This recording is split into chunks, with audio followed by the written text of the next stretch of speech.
All right, y'all, today I got something special for y'all. Today we're making chicken and dumplings. Hey y'all, my name's Zach. Y'all may know me from ranting in my truck, stand-up comedy, or my outdoor apparel brand, Triple B Outdoors. Me and my family have been sharing recipes for as long as I can remember, and now we're gonna share them with you. All nanny approved, Rushing family recipes. First thing up, we gotta get cracking on them dumplings, so I'm gonna tell you everything you're gonna need for it. I'm making a lot because Nanny's got a potluck at the church and she asked me to make a big pot of chicken and dumplings. So you can cut this recipe in half, you can cut it in a fourth, you can do whatever you wanna do for the size of your family. But today, I'm making a shit ton of chicken and dumplings. Let's get it going. First thing up, I'm gonna need 6 cups of all-purpose flour. Now to that, I'm gonna add 6 tablespoons of sugar, 6 tablespoons of baking powder, and 4 tablespoons of salt. All right, didn't get all the salt out of there. There we go. Get all in there. Take your whisk, go ahead and mix all that, get it good and incorporate it up in there. Go ahead and mix it all the way around. Make sure you make a mess in your kitchen. You ain't making chicken and dumplings if you ain't making a mess in the kitchen. So go ahead and get all that. I need a bigger damn bowl. Pause, get in a bigger bowl. We're back with a bigger bowl. Now, I got everything incorporated up in here, ready to rock and roll. So what I'm gonna do next is I'm gonna start to cut my butter into it. Now I have here 2 complete sticks of what I call grated butter. It looks like a massacre. But I did grate this butter, it just wasn't all the way frozen. So I'm gonna go ahead and just start cutting, gonna break it up a little bit, put it in here, mix it around, make sure it get in there. Yeah, it's way better if you actually follow the instructions and you like freeze your butter and grate it, because then all the shit don't stick together. So that's what I would advise you to do. It's not what I did today because Nanny kind of like sprung this on me, but it's fine. It's all gonna work out. It's gonna buff out in the end. Got butter all over my hands, everything else, making my kitchen nasty. I just cleaned this bastard like 2 days ago. Nanny gonna call, baby, will you make some chicken and dumplings? Yes, ma'am. I'm gonna make chicken and dumplings for you. Hang on 1 second. Go ahead and get the rest of that butter in there. Just sprinkle that shit in there. It'll break up sooner or later. Bam! Like Jordan. All right, here we go.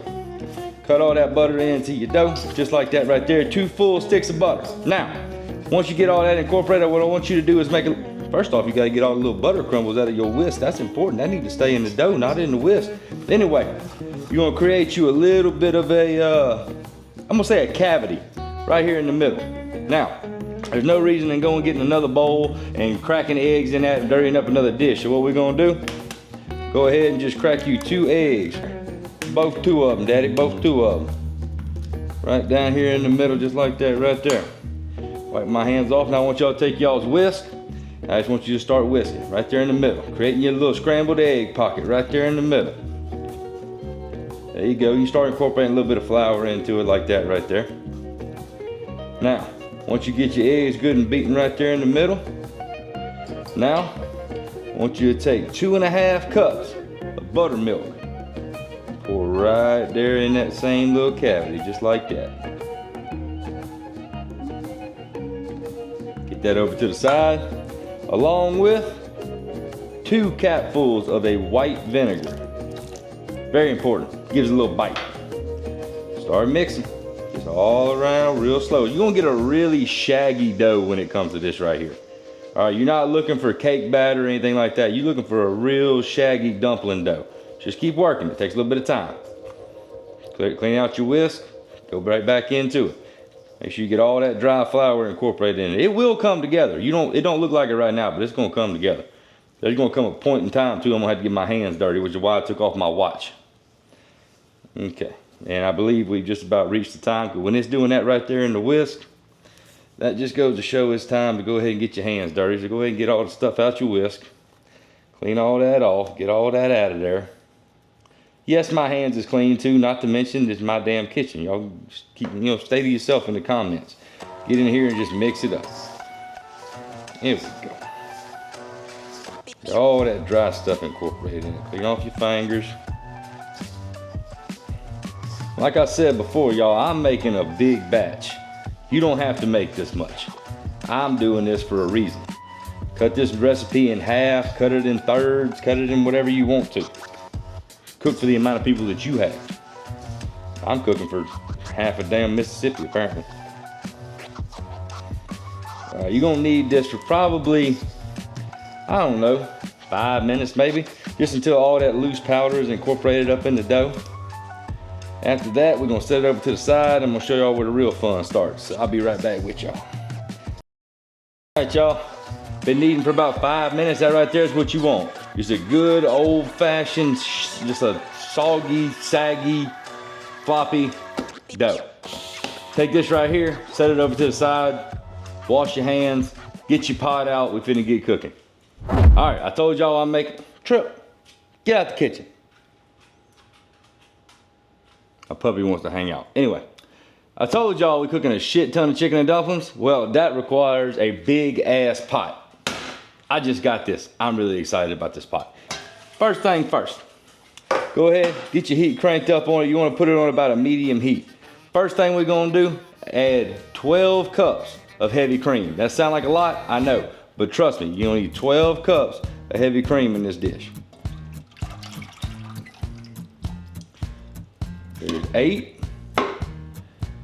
and there's the other 4.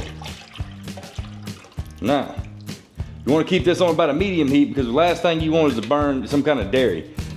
Dairy is very prone to burning, so don't crank your heat up too high. And just for the hell of it, I got a couple sticks of softened butter right here. We're gonna go ahead and we're gonna throw 2 sticks of butter in there as well. Go ahead and get these wrapped open. Pop both of them jokers right there in there as well. Now, next up, 12 cups of chicken broth. In my fancy pitcher that I borrowed that's supposed to be having sweet tea in it, but it's the only container I had that was big enough. This is not a hard recipe, y'all. It's just a bunch of stuff. Now, once you get all that mixed in there, go ahead and put your carrots in there. Make sure you make a mess all over your kitchen when you put it in there too, or you're not doing it right. I mean, would you look at this mess? All right, then your 4 sticks of celery. Go ahead and pop them in there right there. Now, take your towel out of your back pocket and clean up around your damn kitchen before everything starts to stink and sour.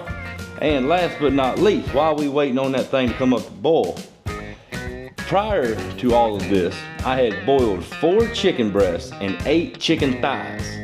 Just put them in a pot of water, boil them out till they're done, take them out, and I shredded them. And we're gonna add all of that chicken at the same time without making a mess. Without making a mess, you hear me? Into this pot. Now, got it all in there. Where the hell my damn spoon go? Some bitch. Hang on a second. All right, I got my spoon.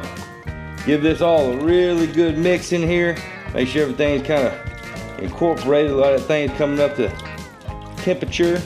And right as soon as this starts boiling, we're gonna add about a teaspoon and a half of salt and pepper.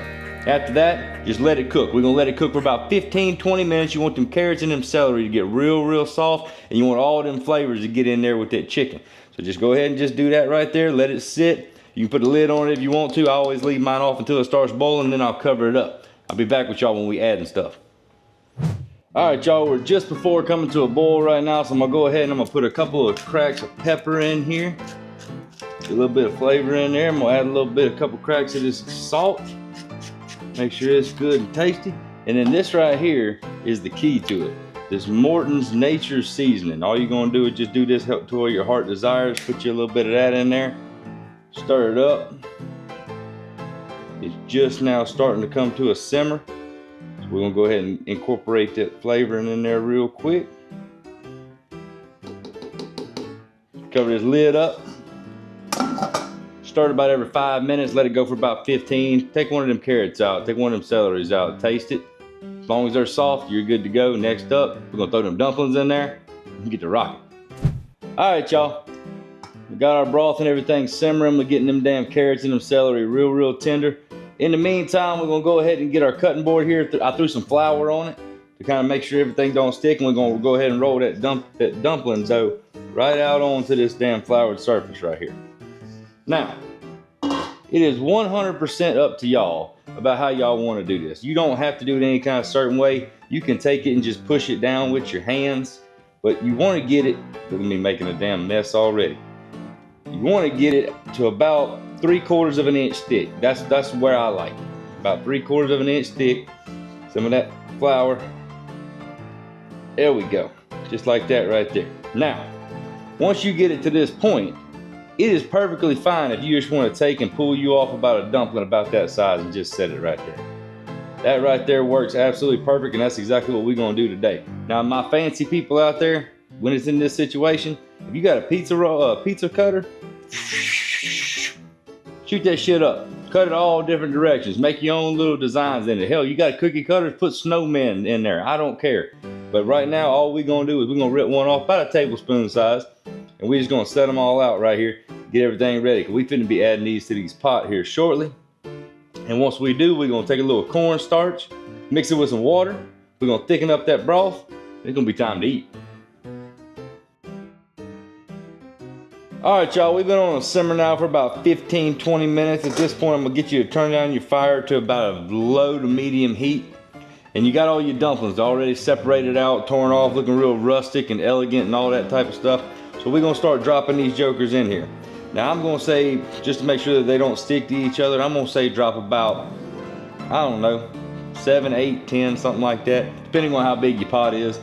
Drop them in there and give them a little stir. That way they don't all glump together. You don't come out with one big ass bread ball.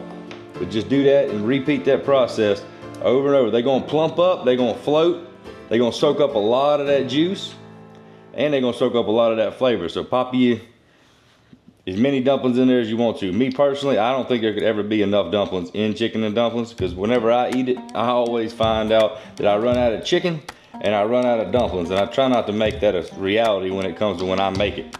So go ahead and drop all your dumplings in there. Like I said, 7, 8, 10, 12 at a time, depending on the size of your pot. And then stir them up, get them all in there. We're gonna take a little bit of cornstarch and water. After we get all these dumplings in there and good and plumped up, add it to it, thicken it up, ready to serve.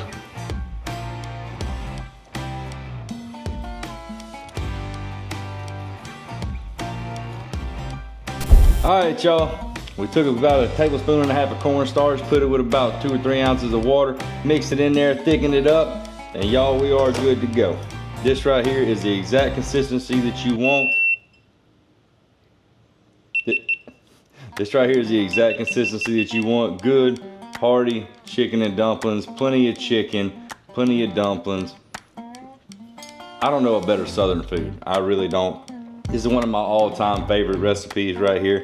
If you come along with us and you like the recipe, you gave it a try, consider hitting that subscribe button. Make sure you turn on that bell, that way you're notified every time that we post a new video. We post new videos with new recipes every single week from here on out.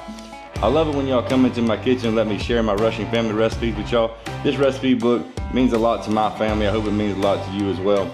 But I'm gonna go ahead, I think it's cooled off quite enough for me I don't want that big of a bite. Give me a little bite here.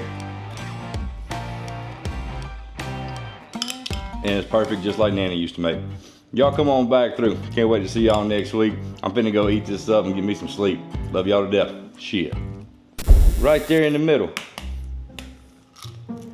Right there in the... You ain't gonna believe this shit. Yeah. Look at that fucking egg. Pooh, go pour this in the fucking trash can. Smell that? Yeah, like I don't even know if... Yeah. Outside? Yeah, like go pour it in the fucking, god damn. Whoo, shit, you smell that? Where you want this? In the big trash can? You gonna throw it in the fucking woods for all I care. I gotta get some more flour and shit out.